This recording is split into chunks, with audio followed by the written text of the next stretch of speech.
Bonjour à tous, ravi de vous retrouver pour ces tirages d'inspiration sur Réalise ton aspiration. Je ne sais pas si vous vous souvenez, on en a fait un le mois dernier, c'était la première et on vous avait dit, on a un petit peu de retard, mais on vous avait dit qu'on ferait un tirage tous les mois. Mais en fait là on va faire un tirage pour l'été. Alors je profite. On est dans la nature, c'est l'été, c'est vrai que c'est une période en plus, vous avez dû certains subir la canicule, c'est une grande chaleur auquel notre corps doit maintenant s'adapter, il faut faire avec, on n'a pas le choix, et, parce que à mon avis ça ne va pas s'arranger. Et vous voyez, je suis entouré de nature, il y a une jachère fleurie derrière moi, appréciez vraiment cet instant, ce moment quand on est dans la nature. Je trouve que la nature c'est quelque chose de magnifique parce que la nature inspire la nature en nous. On retrouve vraiment cette connexion. Et c'est pour ça que pour moi se passer de la nature, c'est vraiment nous mettre en danger. C'était Hubert Reeves qui disait nous avons déclaré la guerre à la nature, si on gagne cette guerre, nous sommes perdus. Alors, aujourd'hui, on va faire un tirage, tout simplement. Allez. Je fais comme si vous étiez là, je tire pour vous. Allez, complètement au hasard. La patience. Superbe carte. Êtes-vous quelqu'un d'impatient?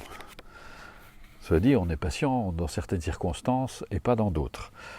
C'est pas une qualité, on va dire, solide, parce que parfois on dit certaines personnes sont très patientes, et sont très patientes dans certains domaines, dans certains aspects de la vie, et pas dans d'autres. Elles peuvent être très impatientes pour d'autres aspects. Donc c'est pas quelque chose qui est figé. Regardez la nature. C'est quelque chose de magnifique. Et comme disait un sage, est-ce que la nature se hâte à faire pousser un arbre? Non, mais elle est sûre de son affaire. Eh bien regardez, c'est quelque chose qui est extraordinaire. J'ai beaucoup jardiné, il y a une chose qui est fantastique avec les plantes, c'est qu'on ne peut pas exiger qu'elles poussent plus vite. On est obligé d'attendre, donc de faire preuve de patience. Mais on sait qu'il y aura un aboutissement. La patience. Il existe plusieurs formes d'impatience. La première est l'impatience fébrile que l'on peut ressentir à l'annonce d'une bonne nouvelle qui va bientôt arriver. Elle nous remplit de joie, nous trépignons. Nous avons hâte que cela arrive et pourtant, nous sommes capables d'attendre. Une autre forme d'impatience est liée au fait que les autres, les circonstances, ne vont pas aussi vite que nous le voudrions. Parfois, parce que nous avons une échéance, certes, et d'autres fois, parce que nous voulons que les circonstances suivent notre volonté.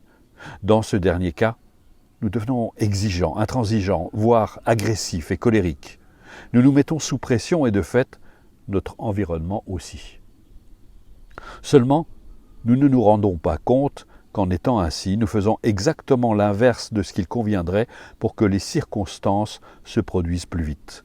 Sous tension, notre cerveau est moins bien oxygéné, nous pensons mal, nous agissons sous l'emprise de l'émotion, nous perdons tout notre recul et au lieu de permettre aux autres et aux circonstances d'évoluer librement, nous les freinons. La patience n'empêche pas d'être attentif, bien au contraire, elle nous permet de rester détendus, de voir ce qui se passe vraiment et d'agir en conséquence. Nous gardons notre recul, ce qui nous permet d'agir de façon appropriée. Tout se déroule avec fluidité et harmonie, même lorsque les circonstances demandent davantage d'attention et même de fermeté. Si vous avez tiré cette carte, manqueriez-vous de patience? Avez-vous le sentiment que rien ne va assez vite pour vous? Vous sentez-vous sous pression, ou tout du moins détendu? Il y a fort à parier, sans que vous en soyez pour autant conscient, qu'il est temps de vous poser et de faire confiance, de permettre aux autres et aux circonstances de prendre leur place et de jouer leur rôle sans que vous ayez besoin de tout contrôler. N'étouffez pas leur potentiel en voulant aller trop vite. Vous n'y gagneriez que de la souffrance et rien de positif à long terme. Voilà, c'est la carte du mois. Je terminerai avec cet adage bouddhiste qui dit, en fait c'est même un adage tibétain, quand on fait rapidement, on obtient lentement, et quand on fait lentement, lentement, on obtient rapidement, rapidement. Voilà, ce sera la carte d'inspiration de cet été. Au revoir.